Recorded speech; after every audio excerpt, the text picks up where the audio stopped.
जरा एक ऐसे समाज की कल्पना करने की कोशिश करते हैं जहां सही और गलत का पैमाना, कोई कानून या नैतिकता नहीं है। हाँ, जहाँ सिर्फ आपका खून और आपका कबीला ही सब कुछ है। बिल्कुल, मतलब अगर आपके कबीले का कोई व्यक्ति किसी बाहरी इंसान का कत्ल कर दे तो आप उसे सजा नहीं देंगे, बल्कि आप उसकी लाश को छिपाने में उसकी मदद करेंगे। और अगर जरूरत पड़ी तो उसके बचाव में एक पूरी खूनी जंग भी छेड़ देंगे। हाँ, तो यूनिवर्सल ह्यूमन राइट्स या मानव अधिकार जैसी चीजों का, इस तरह की किसी कॉन्सेप्ट का तो वहां कोई वजूद ही नहीं है। कोई सवाल ही पैदा नहीं होता उस दौर में। सही कहा। और आज की इस विस्तृत चर्चा में हम जिस दुनिया की बात कर रहे हैं वो है 7वीं सदी का अरब। तो आज के इस खास विश्लेषण में हम करेन आर्मस्ट्रॉन्ग की बहुत ही मशहूर किताब मुहम्मद अ प्रॉफिट फॉर आवर टाइम के पन्नों में उतरने वाले हैं, जो कि अपने आप में एक बहुत ही महत्वपूर्ण किताब है आज के समय को देखते हुए। बिल्कुल। और हमारा मिशन आज ये है कि हम उस ऐतिहासिक और मानवीय चेहरे को खोजें जो 9/11 के बाद की राजनीति, मीडिया के शोर और जो मॉडर्न पूर्वाग्रह है ना, उनके पीछे कहीं छिप सा गया है। एकदम सही। हमें उस राजनीतिक शोर से बाहर निकलना होगा। हाँ। तो हम सिर्फ तारीखें नहीं खंगालेंगे आज, बल्कि ये देखेंगे कि कैसे एक इंसान ने माफिया की तरह चलने वाले एक पूरे कबीलाई सिस्टम को पूरी तरह से उखाड़ फेंका। और आर्मस्ट्रॉन्ग की किताब देखिए, ये कोई साधारण बायोग्राफी या जीवनी नहीं है। अच्छा, तो फिर इसे किस तरह से देखा जाना चाहिए? उन्होंने ऐसे एक पैराडिग्मेटिक पर्सनैलिटी के अध्ययन के रूप में लिखा है। पैराडिग्मेटिक पर्सनैलिटी मतलब एक ऐसा व्यक्तित्व जो अपने समय के समाज का पूरा ढांचा ही पलट दे, एक मिसाल बन जाए। लेखिका का मुख्य तर्क यहाँ ये है कि 7वीं सदी के अरब में जो हिंसा और अहंकार की जड़ें थी ना, जो बहुत गहरी थी उस समय। हाँ, बहुत गहरी थी। तो पैगंबर मोहम्मद ने सिर्फ उनका राजनीतिक विरोध नहीं किया था, बल्कि उन्होंने उस समाज को एक पूरी तरह से नई मनोवैज्ञानिक और वैचारिक दिशा दी। अरे वाह, मतलब ये सिर्फ एक सत्ता पलटने का खेल नहीं था। बिल्कुल नहीं, ये एक इंसान के भीतर पल रहे अहंकार को तोड़कर उसे करुणा की तरफ मोड़ने की एक पूरी कहानी है। तो उस बदलाव के मैकेनिज्म को समझने से पहले मुझे लगता है कि हमें उस भयानक बीमारी को समझना होगा जिसने पूरे समाज को अंदर से एकदम खोखला कर दिया था। हाँ, वो जड़ समझना बहुत जरूरी है। हाँ, किताब में उस दौर के लिए जाहलिया शब्द का इस्तेमाल हुआ है। अक्सर जब हम इस शब्द को सुनते हैं तो इसका मोटा मोटा अर्थ लोग अज्ञानता का युग निकाल लेते हैं। हाँ, जैसे कि लोग बस पढ़े लिखे नहीं थे। बिल्कुल, ऐसा लगता है जैसे उन्हें बस दुनियादारी की समझ नहीं थी। लेकिन आर्मस्ट्रॉन्ग अपनी किताब में बहुत स्पष्ट रूप से बताती हैं कि ये कोई ऐतिहासिक टाइमलाइन नहीं थी। ये दरअसल एक स्टेट ऑफ माइंड था। एक बहुत ही आक्रामक मानसिकता थी ये। जाहिलिया का मतलब सिर्फ जानकारी का न होना नहीं था। तो फिर क्या था? ये एक ऐसा घमंड था जहां आप कुछ नया या सही सीखना ही नहीं चाहते। ये एक ऐसी सोच थी जिसमें बात बात पर तलवारें खिंच जाती थीं। ईगो बहुत बड़ा था लोगों का। बहुत ज्यादा। लोग अपनी छोटी शान, अपने कबीले के नाम और अपने रुतबे को लेकर इतने जुनूनी थे कि जरा सी ठेस लगने पर पीढ़ियों तक चलने वाली दुश्मनी शुरू कर देते थे। बाप रे, पीढ़ियों तक? हाँ, और उसी समय मक्का एक व्यापारिक केंद्र बन रहा था। जो रेगिस्तान के बंजारे थे वो अब व्यापारी बन रहे थे। पैसा आ रहा था उनके पास। और पैसा अक्सर अहंकार को और बढ़ा देता है ना? बिल्कुल। उस नए पैसे ने इस अहंकार को और भी ज्यादा खतरनाक बना दिया था। और इसी समाज का जो सबसे बड़ा सामाजिक नियम था, जिसके इर्द गिर्द पूरी जिंदगी घूमती थी, वो था मुरुआ। हाँ, मुरुआ, ये शब्द बहुत महत्वपूर्ण है। मुरुआ का मतलब था अपने कबीले के प्रति अंधी वफादारी। एक इंसान के लिए सिर्फ उसके कबीले के लोग मायने रखते थे। कबीले से बाहर का इंसान उनके लिए कीड़े मकोड़े से ज्यादा कुछ नहीं था। देखिए, रेगिस्तान की उस भयंकर गर्मी और जहां संसाधनों की इतनी कमी हो, वहां अकेले जिंदा रहना तो लगभग नामुमकिन था। हाँ, सर्वाइवल का मसला था। बिल्कुल। इसलिए कबीले के साथ जुड़े रहना एक मजबूरी थी।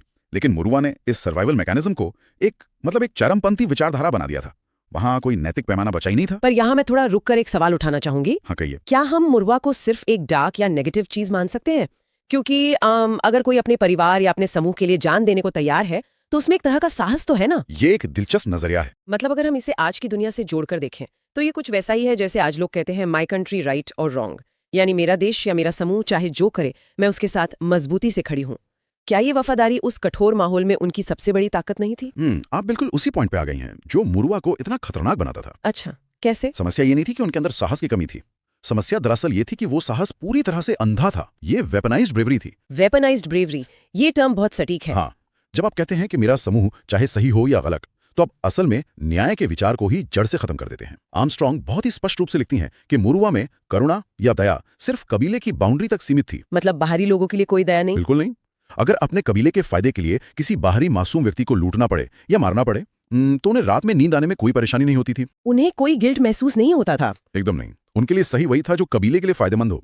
तो ये कोई ताकत नहीं थी, ये एक नैतिक खोखलापन था जो मक्का के समाज को एक टिकिंग टाइम बम बना रहा था। और इसी अंधी वफादारी और जो ये चरम अहंकार था, उसके बीच एक ऐसा वाकया होता है जो अरब के इतिहास को हमेशा के लिए दो हिस्सों में बांट देता है। हाँ, साल 610 ईस्वी का वो समय। बिल्कुल। साल 610 ईस्वी रमजान का महीना और मक्का के पास की एक गुफा जिसे किताब में नाइट ऑफ डेस्टिनी कहा गया है। वहां पहली बार ईश्वरीय संदेश यानी वही के मिलने का जो अनुभव बताया गया है वो बहुत ही अजीब और झकझोरने वाला है। आर्मस्ट्रांग ने इस पल का जो मनोवैज्ञानिक विश्लेषण किया है ना, वो सच में बेहद दिलचस्प है। मैंने पढ़ा कि वो कोई शांत अनुभव नहीं था। बिल्कुल नहीं। जब उन्हें गुफा में पहली बार पढ़ो का आदेश मिला तो वो अनुभव कोई ऐसा नहीं था कि आप शांत बैठे हैं और कोई दिव्य रोशनी आपको छू गई और आप मुस्कुरा रहे हैं। अक्सर फिल्मों में ऐसा ही दिखाते हैं। हाँ, लेकिन हकीकत अलग थी।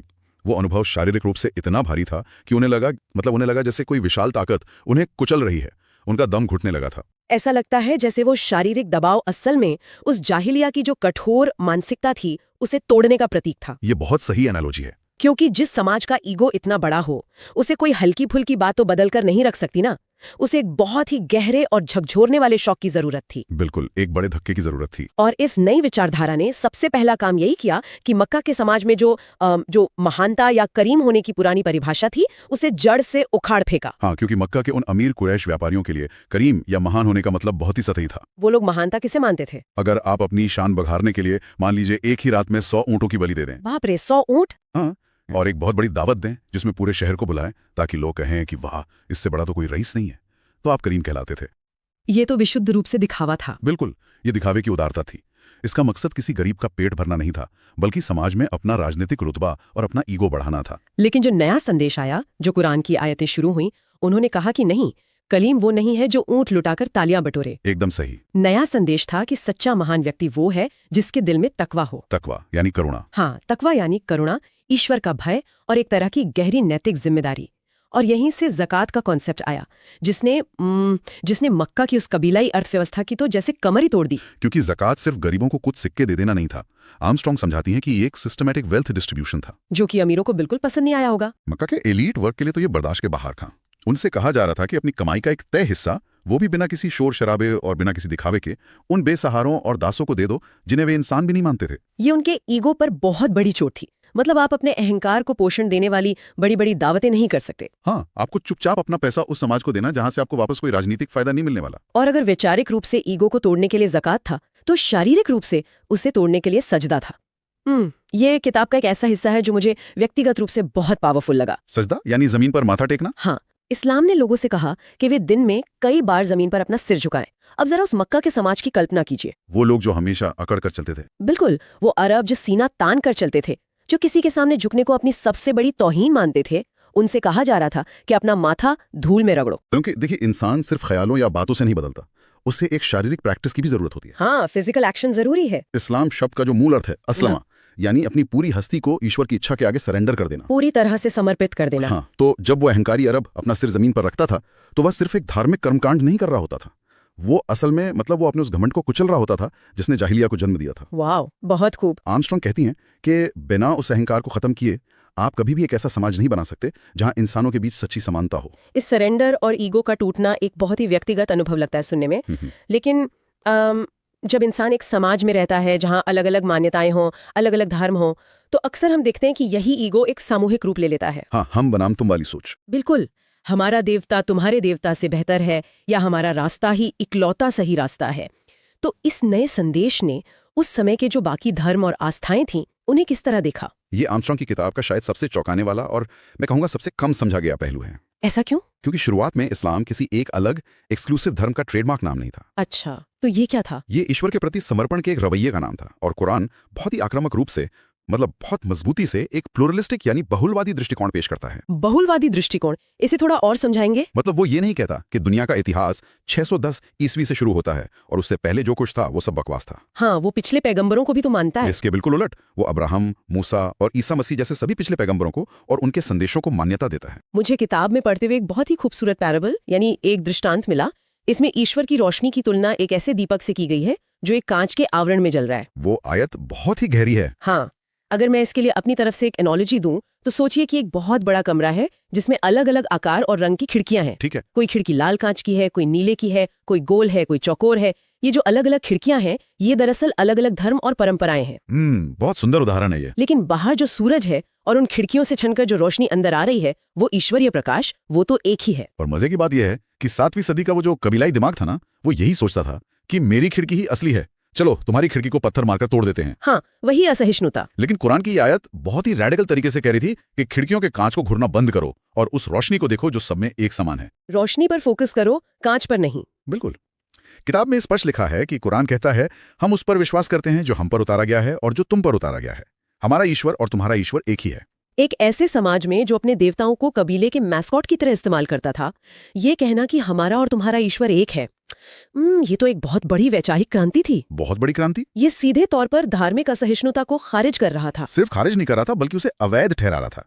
ये उस दौर के लोगों को समझा रहा था कि ईश्वरीय सत्य किसी एक कबीले, एक समूह या किसी एक भाषा की प्राइवेट प्रॉपर्टी नहीं है। लेकिन यहाँ मुझे थोड़ा रुक कर वो सवाल पूछना है जो अक्सर जो आज के आधुनिक विमर्श में बहुत गूंजता है। पूछे। तकवा, करुणा, बहुलवाद, ये सब सुनने में बहुत ही यूटोपियन और शांतिपूर्ण लगता है, पर जब हम इतिहास पढ़ते हैं या आज की दुनिया में इस्लाम से जुड़ी चर्चाओं को देखते हैं तो बहुत सारे युद्ध, खूनी संघर्ष और लड़ाइयां नजर आती हैं। ये एक बहुत ही लाजमी सवाल है। अगर ये पूरा आंदोलन सिर्फ अहंकार मिटाने और शांति के बारे में था तो फिर इतना खून खराबा क्यों हुआ?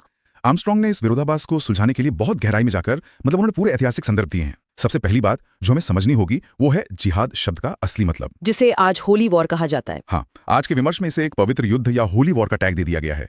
लेकिन मजे की बात यह है कि ये एक ईसाई क्रूसेड वाला कॉन्सेप्ट है, इस्लामी नहीं। अच्छा, तो जिहाद का मूल अर्थ क्या है? जिहाद का मूल अर्थ है स्ट्रगल, यानी संघर्ष। और वो संघर्ष किस चीज के खिलाफ था? वो संघर्ष उसी कबीलाई हिंसा, भूखमरी और जहलिया के खिलाफ था। देखिए, 7वीं सदी का जो रेगिस्तान था वो कोई शांतिपूर्ण जगह नहीं थी जहां आप बस एक पेड़ के नीचे बैठकर ध्यान लगा सकते थे। वो तो एक वॉर जोन था। बिल्कुल, वो एक ऐसा युद्धग्रस्त इलाका था जहां अगर आप खुद को डिफेंड नहीं करेंगे, खुद को नहीं बचाएंगे, तो कोई दूसरा कबीला आपको रातों रात खत्म कर देगा। तो युद्ध उनकी पसंद नहीं थी। पैगंबर मोहम्मद ने उस समाज में शांति स्थापित करने के लिए जो शारीरिक, मानसिक और राजनीतिक संघर्ष किया, वही असल जिहाद था।